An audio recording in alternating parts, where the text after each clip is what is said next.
They destroyed my bridge, but what they really tried to break was me. I was just a quiet engineer rebuilding my life after divorce, living in a lakeside community that looked perfect. Until the HOA president declared war over a few planks of wood and uncovered something far uglier than my project. Let me take you back to the day everything changed. And tell me, have you ever been punished for simply minding your own business after the divorce? I wasn't looking for luxury. I was looking for quiet. Silver Lake Reserve promised both, or so I thought. It was one of those well-manicured communities that looked like a postcard from above rows of pristine homes hugging the edge of an artificial lake, all governed by an HOA with more rules than a military handbook. But at the time, I didn't care. I just wanted a place where I could wake up without the weight of memory pressing on my chest. I bought the smallest property in the neighborhood, a modest 2-bedroom house with a sloping backyard that kissed the water's edge. The air smelled like pine mulch and wealth. My name is Calvin Rhodes, and for the last 20 years, I'd been designing bridges for other people. Municipal contracts, interstate expansions, culvert restorations always, something built to code. Signed off by suits in city offices. But this time, I wanted to build something for myself. On my second weekend there, I began hauling lumber to the backyard. It was simple, really. A narrow wooden footbridge extending maybe 15 feet out over the lake, connecting my yard to a tiny floating dock I'd salvaged from Craigslist. No permits, no fanfare, just pressure-treated planks, a soft arch, and hand-sanded rails carved by my own calloused hands. It wasn't much, but it was mine.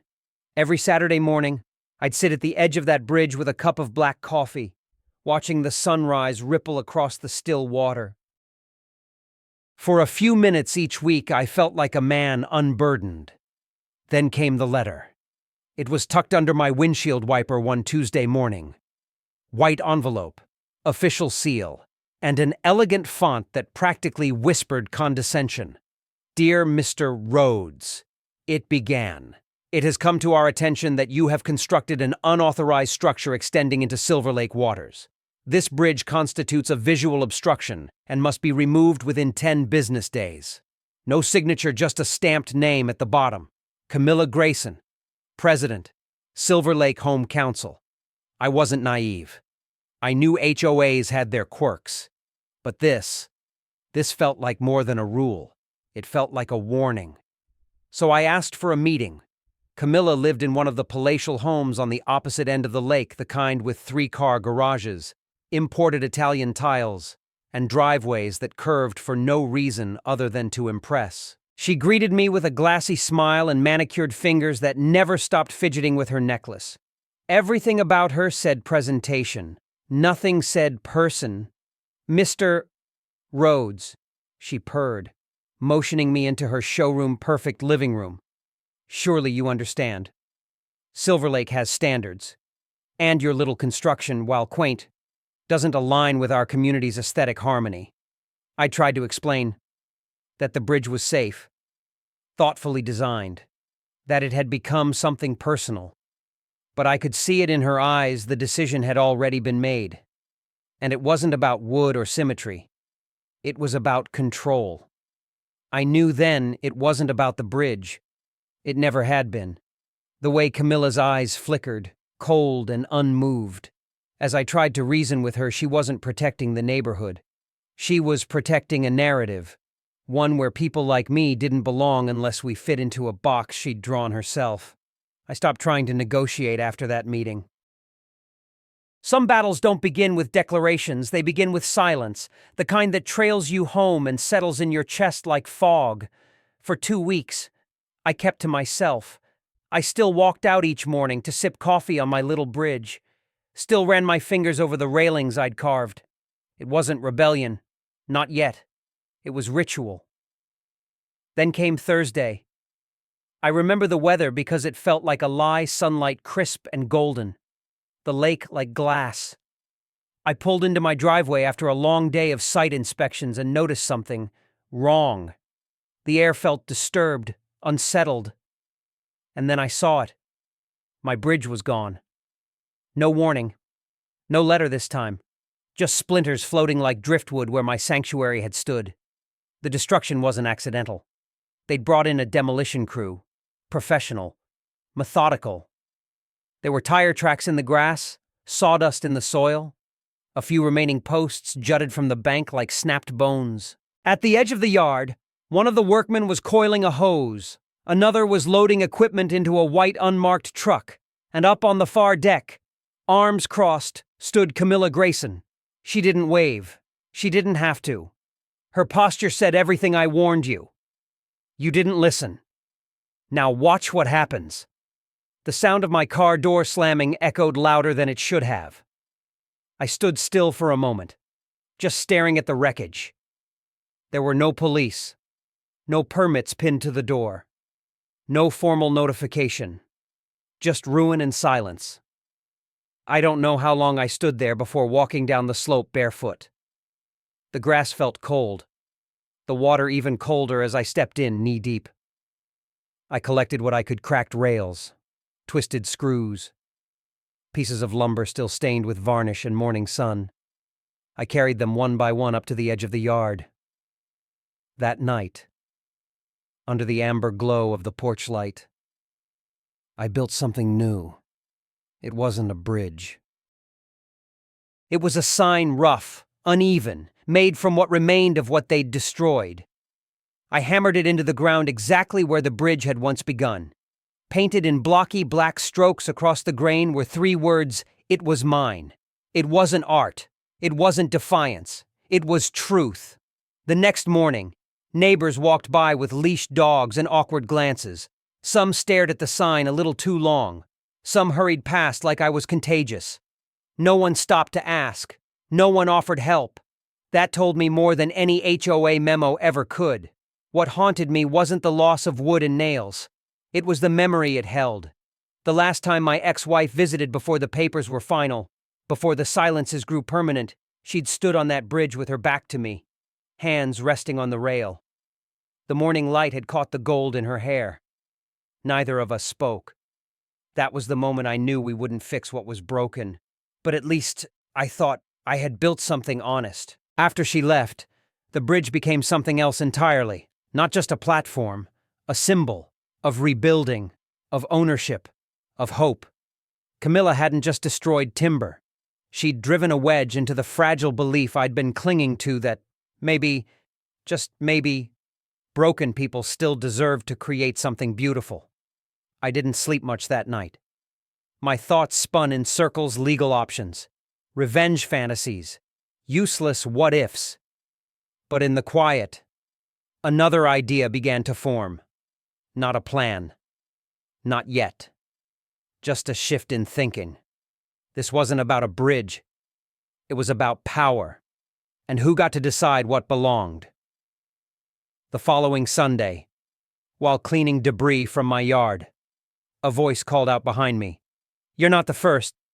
I turned to see a man about my age, heavy-set, red-faced, holding 2 bottles of beer. He offered one without smiling. "Name's Jared," he said. "Mallory. I'm 3 houses down, and Camilla fined me $300 for putting up navy curtains in my living room. Said it clashed with the coastal palate?" I took the beer. He sat down beside me on the edge of the yard, where the grass met mud. She's been doing this for years, quietly, piece by piece. Fining people for lawn ornaments, for fence heights, for choosing the wrong kind of mulch. Nobody fights back. They just pay or leave. I said nothing, just stared at the water.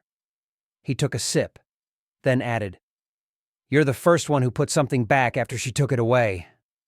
That stuck with me. The next day, another neighbor stopped by an older woman named Doris. She didn't stay long. Just dropped off a folder with a whispered warning. "Keep it safe." My husband was on the original board. "You should see what they've buried." Inside were yellow documents, handwritten notes, water testing complaints from decades ago. It didn't make sense yet, but it would. On Tuesday, a fresh letter appeared, taped to my front door. This time, it wasn't about the bridge. It was about the sign. Unauthorized visual structure. Must be removed within 48 hours. Fine $500. I didn't remove it. I added a second post beneath it that said I'm still here. Then I walked across the street, knocked on Camilla's door, and waited. She opened it with that same smile. Polished. Empty. Sharp as glass. "I assume you've seen the letter," she said. I nodded. "Let's play games then," I replied. "But don't complain when you don't like the rules." Her smile didn't crack, but her eyes did. Camilla didn't flinch when I challenged her. That's how I knew I'd struck a nerve. The smile she wore may have stayed frozen, but her grip on the doorframe tightened just enough to betray her. She expected me to roll over. Instead, I stepped forward. I wish I could say she backed down. She didn't. But something shifted in the neighborhood after that day quietly, like leaves turning before a storm. It began with Jared. He showed up again, this time with a folder instead of beer. Inside were HOA violation notices he'd kept over the years. Most of them absurd $100 for non-standard patio lighting, $250 for an unapproved lawn sculpture that was really just a bird bath, and of course, the infamous $300 fine for navy curtains. He laid them out across my kitchen counter, shaking his head. "She picks targets," he said. "Not rules. Targets." That night, I went for a walk around the lake. The bridge was gone, but the dirt still bore marks of where it had been. My sign "It was mine" stood firm, even after 2 days of wind and petty threats. A few neighbors glanced at it as they passed, but quickly looked away, eyes to the ground. No one stopped. No one spoke. Except her.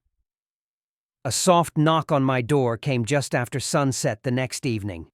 I opened it to find an elderly woman in a worn cardigan clutching a thick manila envelope.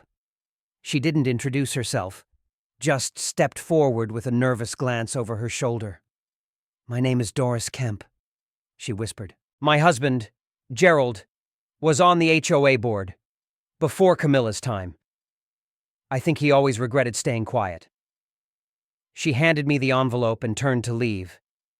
"Wait," I said. "Why now?"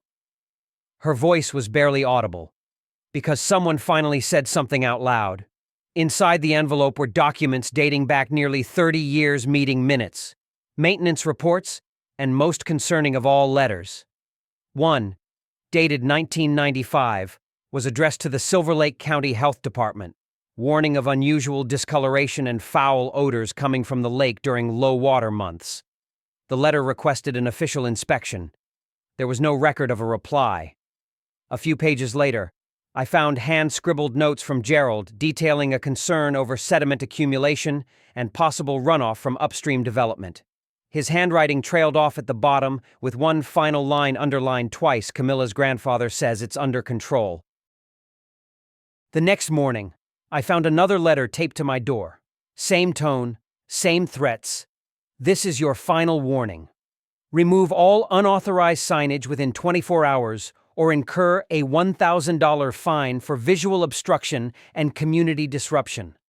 I smiled. They were escalating, which meant they were worried. Camilla wasn't used to resistance. She was used to silence, compliance, quiet humiliation dressed up as community standard enforcement. But now her pressure was creating something else: tension. Later that week, Jared and I met up again. This time we weren't alone. A few other neighbors had started dropping by. Brief visits, casual hellos, but always the same tone: measured, cautious, curious. They weren't ready to stand beside me, but they were watching. One couple, Benny and Ruth Goldstein, brought over homemade peach pie, though they hardly touched it. Ruth leaned forward, voice low. She fined us last summer for using drought-tolerant plants. Said they weren't aesthetically consistent with the landscape vision. We're both in our 70s. We did it because we couldn't afford the water bill. Benny nodded slowly. We just didn't think we had options.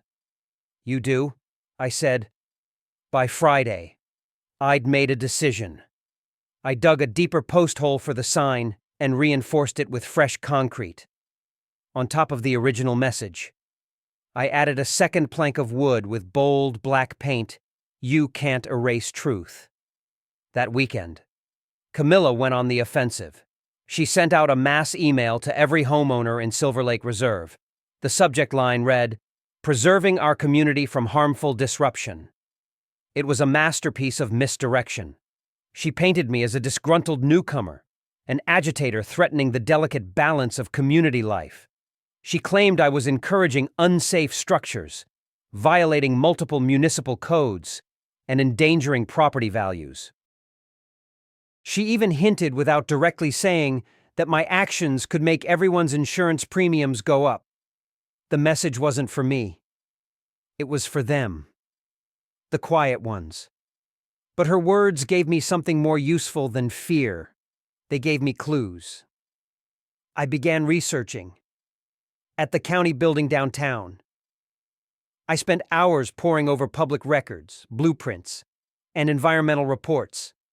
Most people don't realize how much history lives in filing cabinets no one bothers to check. What I found made my skin crawl. The Lake Silver Lake waters was artificially created in 1962 by a company called Grayson & Co. The Grayson family had overseen every phase of development: the dam, the drainage system, even the sediment control plans.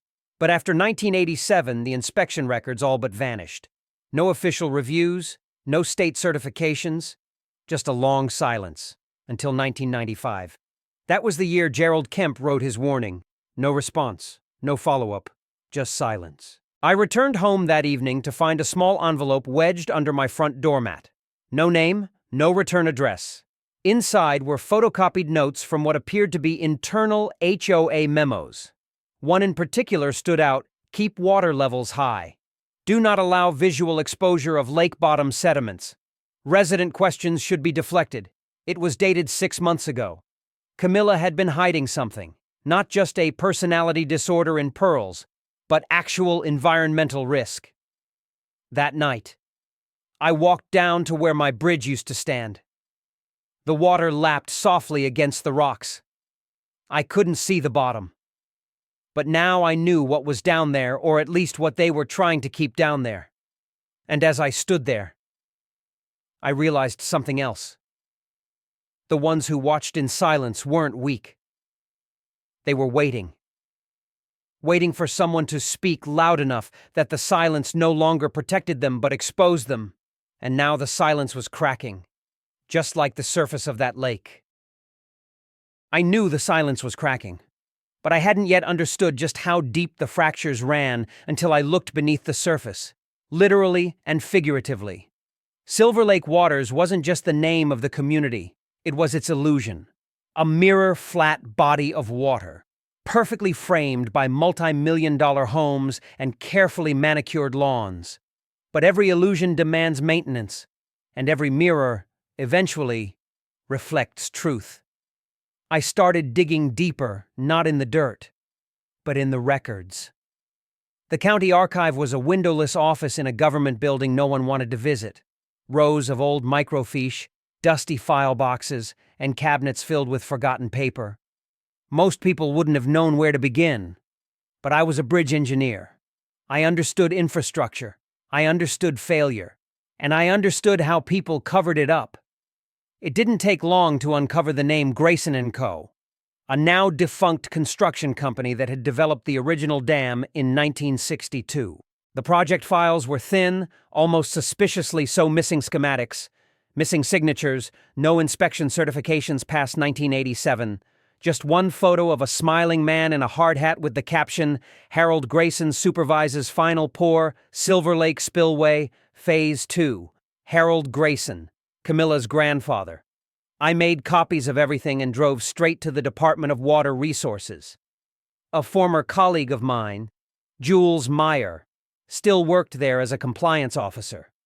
We hadn't spoken in years, but I knew he'd listen. When I laid the records in front of him, his face changed. That slow, careful expression bureaucrats wear when they're trying not to say something out loud. "This dam's past its regulatory shelf life," Jules muttered. "By about 30 years. And you're telling me no certified inspections in that time, none I could find," I said. "And look at this letter from a former HOA board member warning of sediment contamination." No response. He tapped the memo twice, leaned back, and looked at me.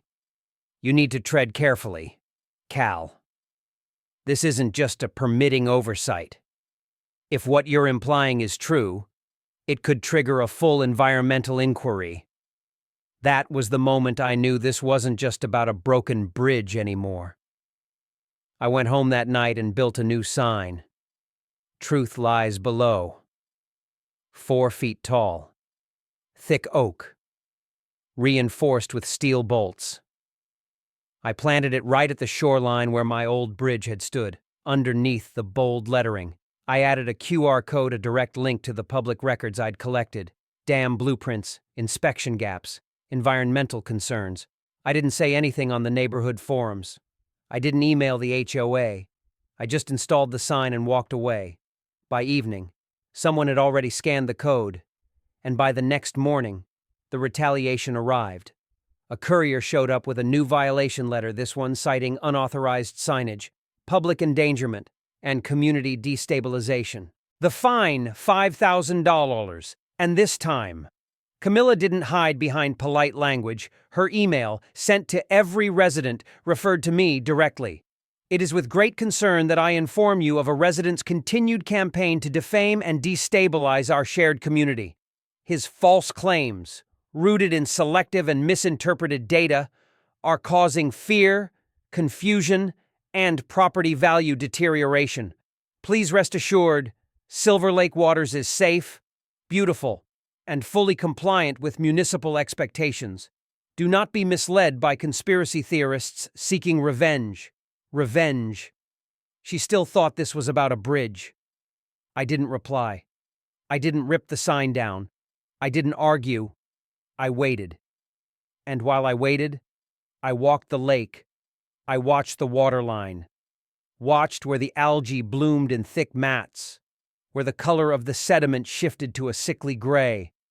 I saw places where the shoreline dipped unnaturally, exposing oily film along the rocks. I noted where fish no longer swam, where birds didn't land. I began to map it in my head. What I had once seen as peaceful now read like a blueprint of neglect. Doris came by again, this time with her niece, Emily, a paralegal who had recently moved in. Emily had seen the sign and the QR code.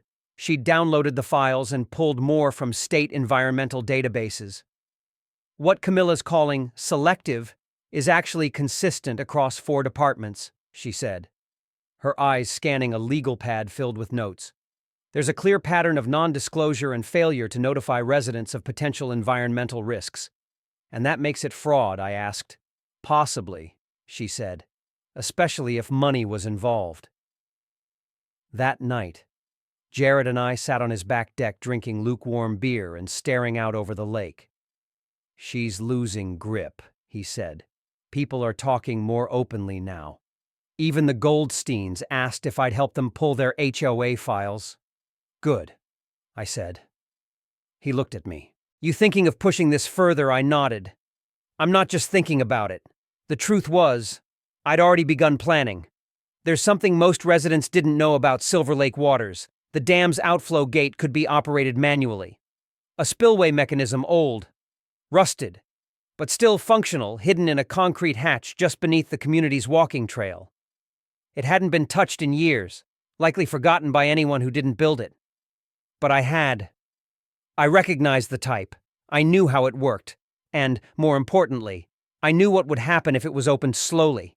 Not enough to cause flooding, but enough to gradually lower the water level. Enough to expose what lay beneath. I didn't tell anyone yet. Not Jared, not Emily, not even Doris. Instead, I walked the trail, measured the terrain, checked the access points, ran calculations in my head, Every engineer has two instincts: build and dismantle.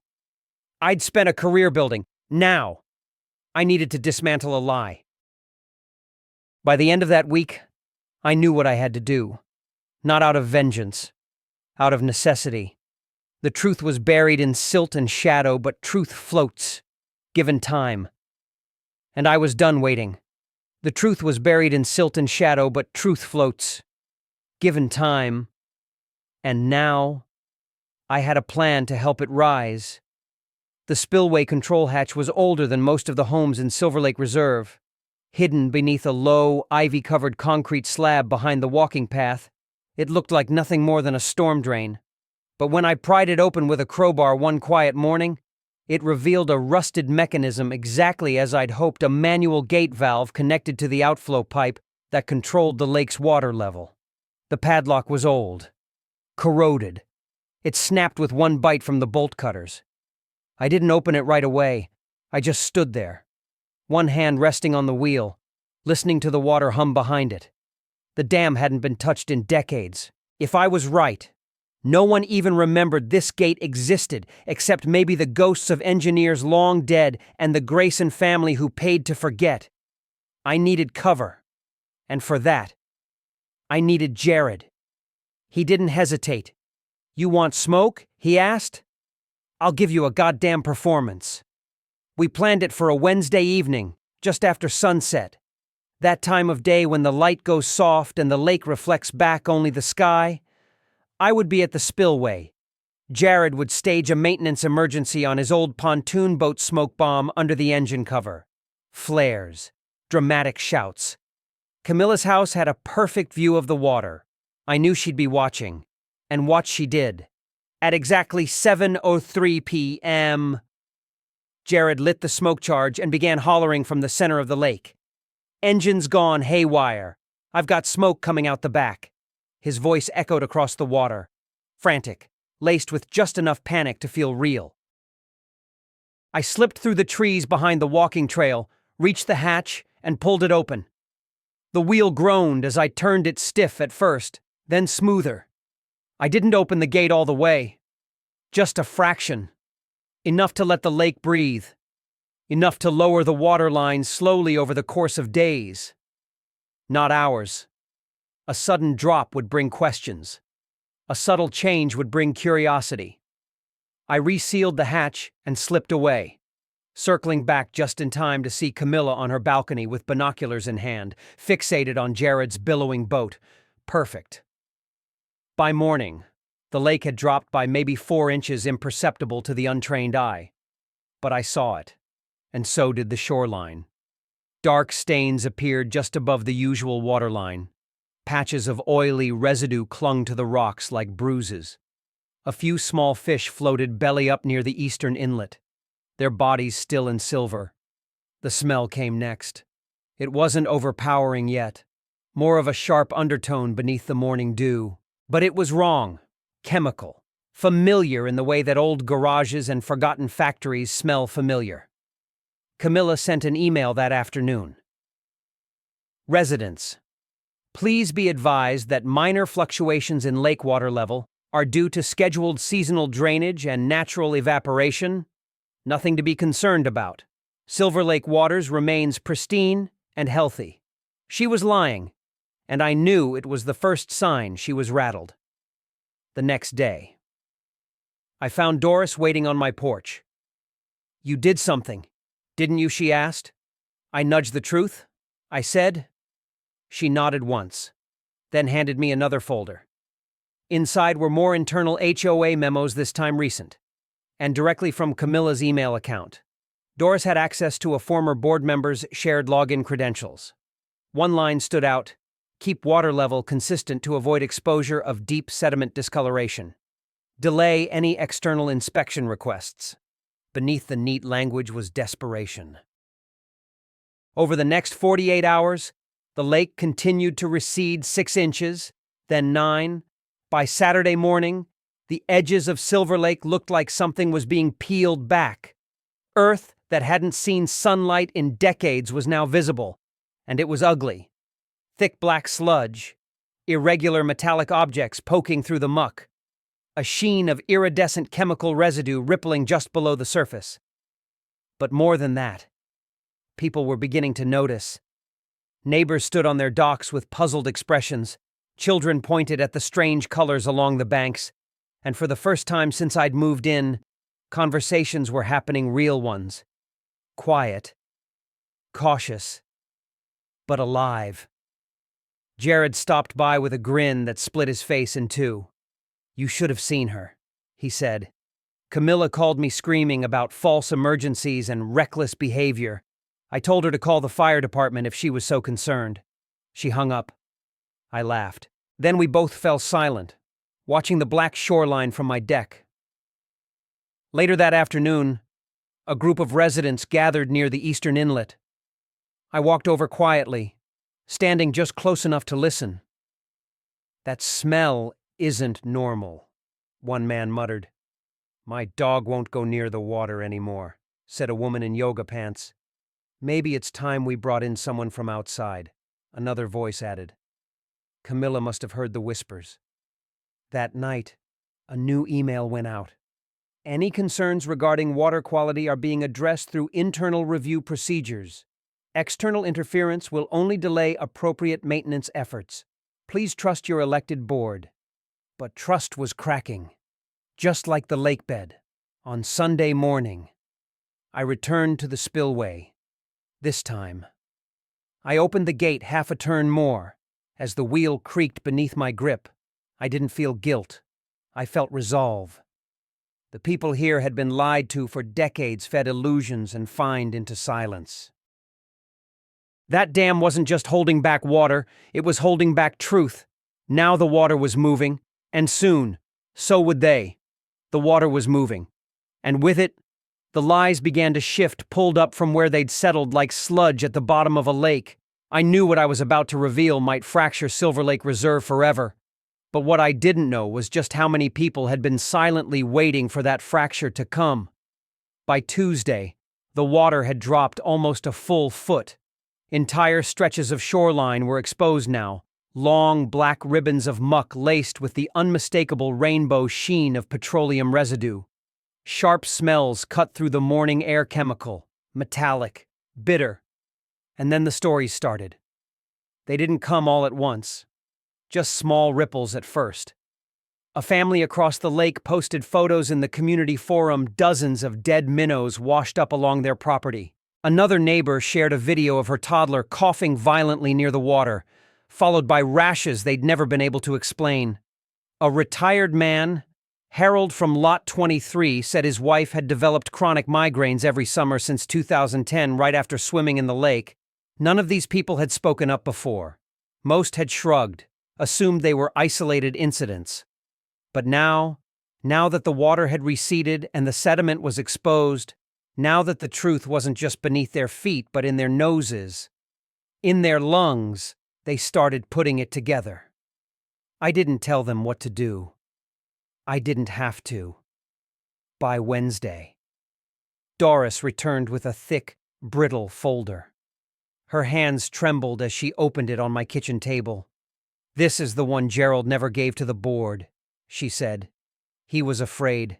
Inside was a 1996 engineering report from a third-party firm the HOA had quietly consulted but never acted on. The findings were damning traces of industrial solvents, heavy metals, and biological contaminants embedded deep in the lakebed. At the time, they'd suspected runoff from an old textile plant miles upstream, long since shut down. But the real shock was the concluding line, circled in red ink without immediate containment measures. "Contamination will reach critical exposure thresholds within 2 decades. We were 29 years past that warning. The report had been stamped, signed, and marked private board review only. It was never forwarded to the county, never disclosed to residents, just buried like everything else under that water. That night, I called Tracy Lowell. Tracy was a regional journalist I'd met years ago when she covered a state investigation into faulty infrastructure contracts. Sharp, relentless, allergic to authority. When I described what I'd uncovered, she didn't waste a second. "Meet me tomorrow. Bring everything." By noon the next day, Tracy sat in my living room, surrounded by documents, photos, testimonies, memos, the dam inspection gap, Gerald's letters, the HOA's emails, and the engineering report that made her mouth go dry. "This is a gold mine of negligence," she said. "But more than that, it's a cover-up. You're talking decades of silence, falsified compliance, and environmental endangerment in a high-value residential zone." She looked up at me, eyes narrowed. "Do you know what happens when this goes public? I'm counting on it," I said. But Silver Lake Home Council wasn't going to go down without a fight. 2 days after Tracy began her investigation, Camilla staged a live stream event titled "Restoring Harmony," a message from your HOA president. It was staged like a political campaign backdrop of the lake, carefully angled to avoid the worst sediment. Professional lighting. Camilla in a navy blazer and pearl earrings, her voice calm and precise. She didn't mention me by name. She didn't have to. "There has been a recent campaign of misinformation," she began, "initiated by a resident unfamiliar with the responsibilities and complexities of community governance. These tactics designed to provoke fear threaten our unity, our property values, and the well-being of families who chose Silver Lake for peace, not panic." She painted me as vindictive, accused me of manipulating data. She even implied that lowering the lake was an act of environmental vandalism. And for a moment, I wondered if her words might stick, until the comments started rolling in, one by one. Residents chimed in, not with praise, but with questions. What about the fish kill behind Lot 12? My sons had unexplained rashes for years. Why are you only talking about this now? Why did you ignore the 1996 report, Camilla? And then, a new voice joined the live stream. Doris. She called in live. Her image was grainy, her voice steady. She looked directly at the camera. "I was the wife of a former HOA board member. I have documents proving that this council has known about the environmental risks since the 90s. I stayed silent for too long. And I'm done. Camilla, you know exactly what you buried." Camilla tried to cut the feed, but it was too late. The dam had already cracked. Tracy published the article the following morning, "The Poison Beneath Silver Lake. How a Community's Perfect Image Hid a Toxic Truth." Front page of the regional paper, shared thousands of times online, picked up by 2 environmental watchdog organizations and a national podcast. Tracy laid it out with brutal clarity: the lake's artificial foundation, the aging dam, the industrial runoff, the ignored engineering reports, the residents silenced by fear and fines. She didn't hold back. Neither did the residents. That afternoon, a spontaneous community gathering formed on the walking trail. People stood in knots, talking in ways I'd never seen before, sharing photos, comparing symptoms, asking questions out loud. Camilla stayed inside her house. The blinds didn't move, and I knew then she wasn't in control anymore. The lake had spoken, and the silence it pulled down with it would never return. The lake had spoken, and Camilla's silence only confirmed what we already knew. But truth, once cracked open, demands more than revelation. It demands consequence. And I was ready to drain every last lie they'd buried under Silver Lake. That morning, before the sun broke fully over the horizon, I returned to the hatch beneath the walking trail. The concrete lid was damp with dew, and the air was cooler than usual. I worked alone. No distractions this time, no performance, just a wrench, a flashlight, and a decision. I turned the wheel with slow, deliberate force until the gate groaned wider than ever before. The water surged forward, hissing through the spillway with a hunger that had been waiting decades. The lake wasn't just draining, it was purging. By noon, the transformation was undeniable.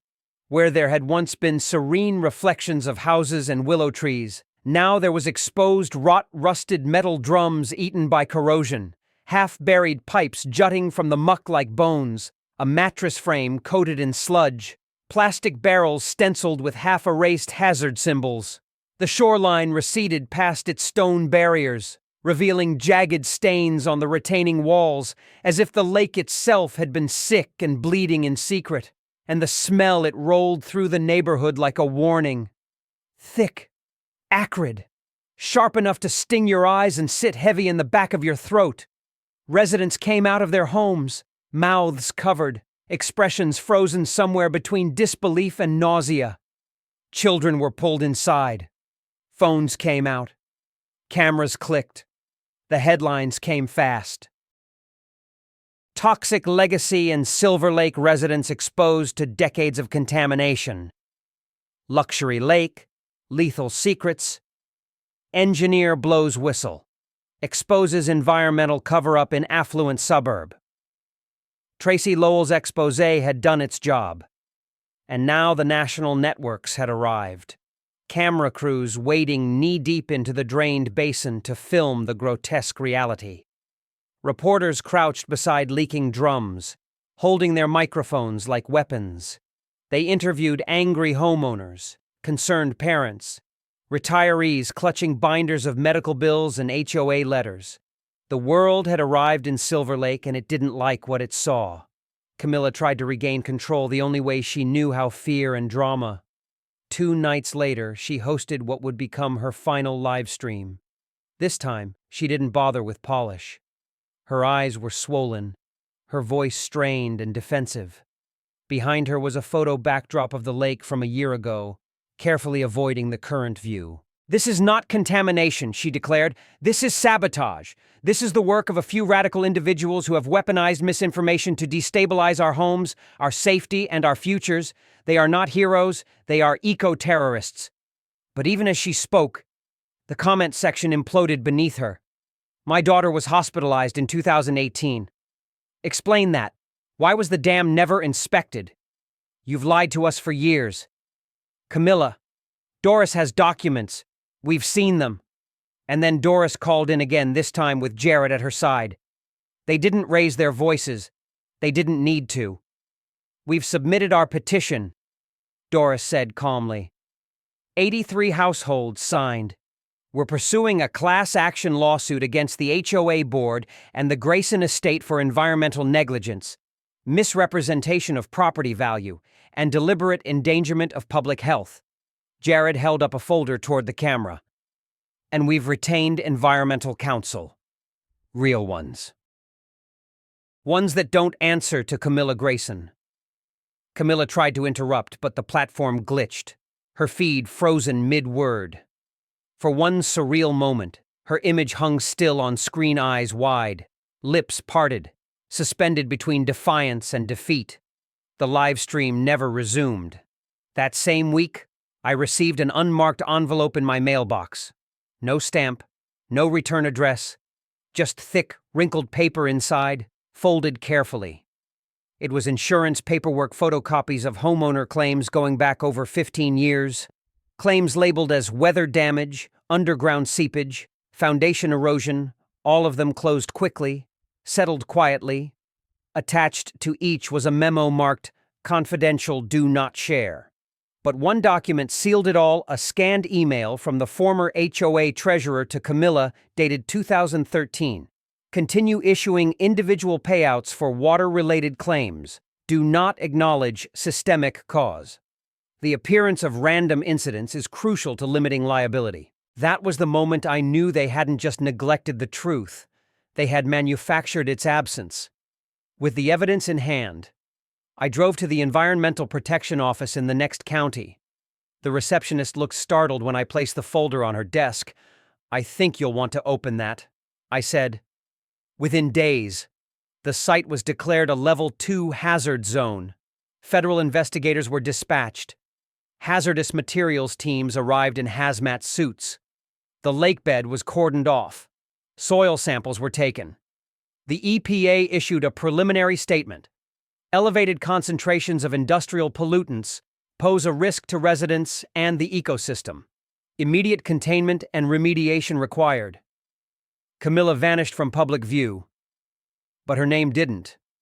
It appeared on subpoenas, on formal complaints, on investigative reports detailing her role in suppressing inspection requests and falsifying records. The DOJ launched a probe into environmental fraud, and a separate civil suit demanded over $50 million in damages. And still, the lake drained.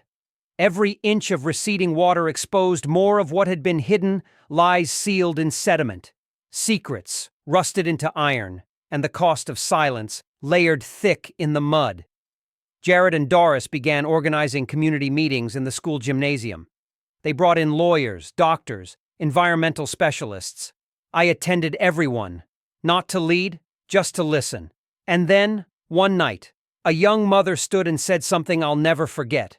My son has lived here his whole life. He thought the lake was magic. Now I have to explain to him that it was poison. That people knew. That no one told us. Her voice cracked. And in that silence, I understood the weight of what had been done and what we had undone. We hadn't just drained the lake. We had drained the lies. The lake was gone. Drained to its bones. But what it left behind was more than rot and ruin. It was truth, and truth had roots. The community, once so still in fear, now moved with purpose. Camilla Grayson had tried to bury the past beneath surface calm. In her final act of desperation, she returned to the dam, sledgehammer in hand, hoping to destroy the mechanism that exposed her lies. But someone saw her. And this time, no one looked away. Security footage showed her smashing at the spillway controls, screaming that she could fix everything if people would just let her. But the only thing she broke that night was her own illusion of power. She was arrested on site, charged with federal tampering, environmental obstruction, and intent to sabotage. Her $5 million mansion was seized for restitution. Her name, once a symbol of rigid order, became a cautionary tale whispered from porch to porch. Justice had been slow in coming, but when it did, it arrived completely. I wasn't there for her sentencing. I didn't need to be. Her downfall wasn't my triumph. It was the community's awakening. Silver Lake Reserve had spent decades looking away, rationalizing rules, mistaking control for leadership. That spell had finally broken. A month later, the residents voted unanimously to dissolve the old HOA charter and rebuild under new bylaws, with transparency and rotating leadership at its core. For the first time since I'd moved in, I was invited to speak at a town meeting on purpose. They asked if I would join the committee to advise the environmental recovery plan. I said yes. Not because I wanted power, because I believed in second chances. The lake would take years to clean, maybe decades. But we were no longer pretending. Crews arrived weekly, now soil experts, engineers, environmental teams in boots and masks.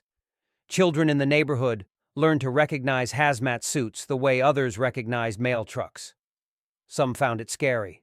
Others called it the fixers. And amidst it all, I began to rebuild. Not the house it had survived. Not the lake it would heal in time. But the bridge. The one they tried to erase. This time, I didn't carve it alone. Jared came by on weekends, bringing extra bolts and the occasional six-pack. Doris, bless her, brought cookies, as if sugar could bind timbers together. We kept it small, nothing grand, nothing showy.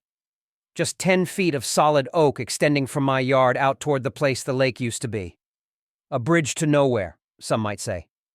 But they'd be wrong.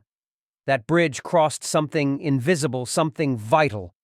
It connected what was taken with what was reclaimed. A symbol not just of stubbornness, but of choice, of rebuilding after destruction, of not giving in. One morning, I stood there with my coffee, watching trucks in the distance digging out the last of the toxic sediment. A kid on a scooter rolled up behind me. I didn't recognize him, new family, perhaps. He pointed at the bridge. Why build it now? When there's no water, I looked at him and smiled, because one day, There will be. He nodded like he understood something deeper than the words, then rolled away. Weeks passed. Letters began arriving. One from a family in Colorado, another from a neighborhood council in Oregon. A third came from New Jersey, with shaky handwriting and a copy of a local newspaper article. They all said the same thing. We saw what happened. You've given us courage. We're asking questions now. Apparently, truth travels faster than pollution.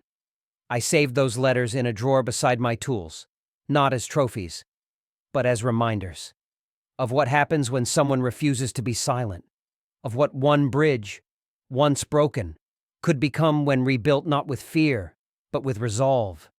The neighborhood still has cracks, legal, emotional, even physical. But it breathes easier now. People walk slower. They wave. They talk more on sidewalks, not behind blinds. Some even laugh at the absurdity of what we allowed to go unchecked for so long. Camilla's name is gone from every mailbox, every memo, every title. But the damage she caused remains. And so does the lesson. This place didn't heal because of outrage. It healed because truth was louder than silence. Because someone stayed when they expected him to leave. Because they broke a bridge and thought that would be enough. It wasn't. Because the bridge they couldn't break was never just wood. It was everything they underestimated.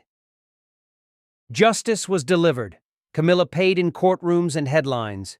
But we quietly, collectively rewrote the story of Silver Lake, not with vengeance, but with clarity, with dignity. Now, when I step onto that small wooden bridge at dusk, I hear no splintering, only peace. In the distance, machines hum and birds return to skies no longer heavy with secrets. There's no applause, no medals, just the satisfaction of having stood when it mattered. And as wind rolls across the open basin where a false lake once glistened, I know this. Sometimes the best revenge is restoring what they tried to steal. Justice isn't always loud. Sometimes it's quiet and final. What do you think? Was it justice or was it war? Either way, we crossed the line, and I'd do it again. Would you?